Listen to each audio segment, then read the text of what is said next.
तो चलिए, आपने सेविंग्स कर ली और अपने सपनों का घर खरीद भी लिया। अब आपको सिर्फ अपना होम लोन चुकाने के लिए हर महीने ईएमआई भरनी है, यानी कि किश्त देनी है। लेकिन क्या हो अगर इसी बीच आपकी जॉब चली जाए या कोई मेडिकल इमरजेंसी आ जाए? तब आप अपने फाइनेंसेस को कैसे मैनेज करेंगे? इसलिए इस एपिसोड में घर खरीदने के बाद फाइनेंसेस को मैनेज करने की इंपॉर्टेंस के बारे में हम जानेंगे।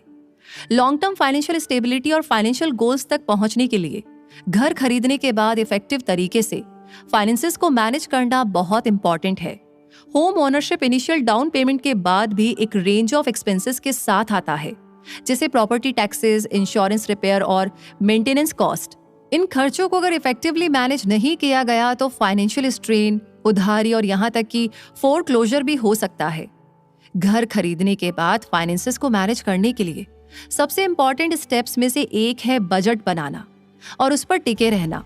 होम ओनर्स को केयरफुली अपनी इनकम और खर्चों को ट्रैक करना चाहिए ताकि ये सुनिश्चित हो सके कि उनके पास अपने सभी बिल्स को कवर करने के लिए इनफ पैसे हो, जिसमें उनके मॉर्गेज पेमेंट भी शामिल हो और भविष्य के गोल्स जैसे कि रिटायरमेंट या उनके बच्चों की एजुकेशन के लिए बचत करने के लिए भी।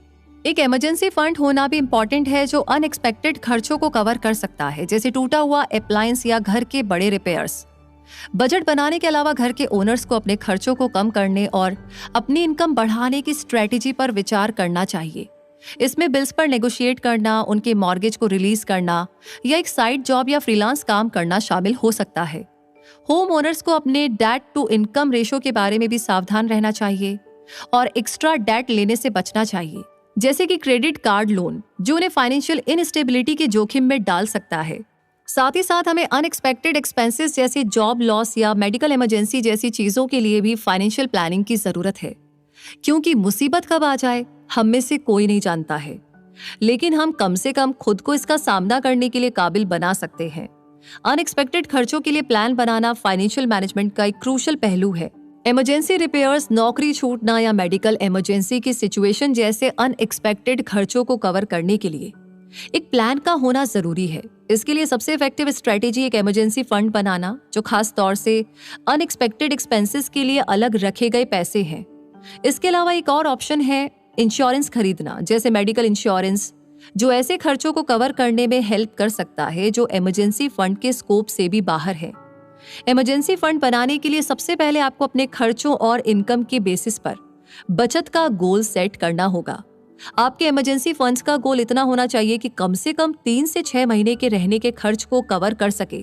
इस फंड को एक अलग अकाउंट में रखा जाना चाहिए, जैसे सेविंग्स अकाउंट, जो इमरजेंसी की सिचुएशन में आसानी से उपलब्ध हो। इमरजेंसी फंड में योगदान की प्रायोरिटी देना इंपॉर्टेंट है, भले इसका मतलब ये है कि आपको बाकी फाइनेंशियल गोल्स के लिए कम कंट्रीब्यूट करना पड़े।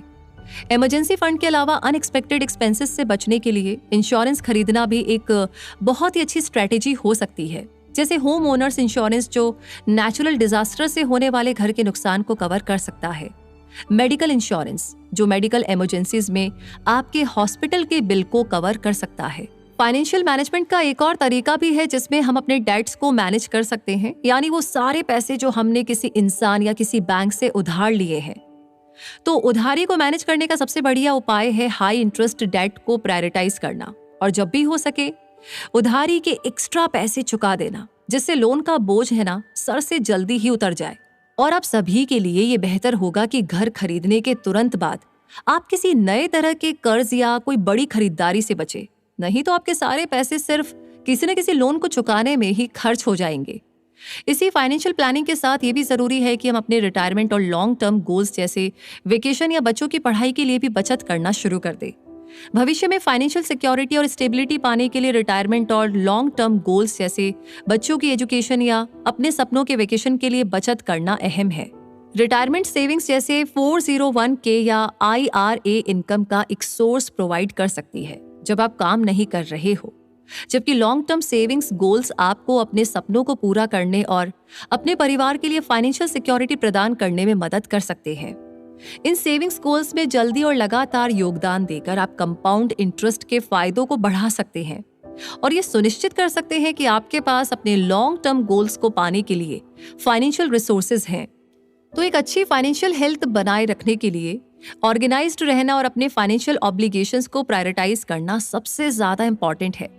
इसके लिए सबसे इफेक्टिव स्ट्रेटेजी है कि हम अपने सारे बिल्स और एक्सपेंसेस जैसे कि किराया, यूटिलिटी और क्रेडिट कार्ड बिल वगैरह ऑटोमेट कर दें, ताकि ये सारे अमाउंट हमारे अकाउंट से अपने टाइम से कट जाए और हमें लेट फीस और पेनल्टी जैसी चीजों को बिल्कुल ना झेलना पड़े। इसके अलावा बजट एप्लीकेशंस या टूल्स का इस्तेमाल इनकम और एक्सपेंसेस को ट्रैक करने, फाइनेंशियल गोल सेट करने और प्रोग्रेस को ट्रैक करने में मदद कर सकता है।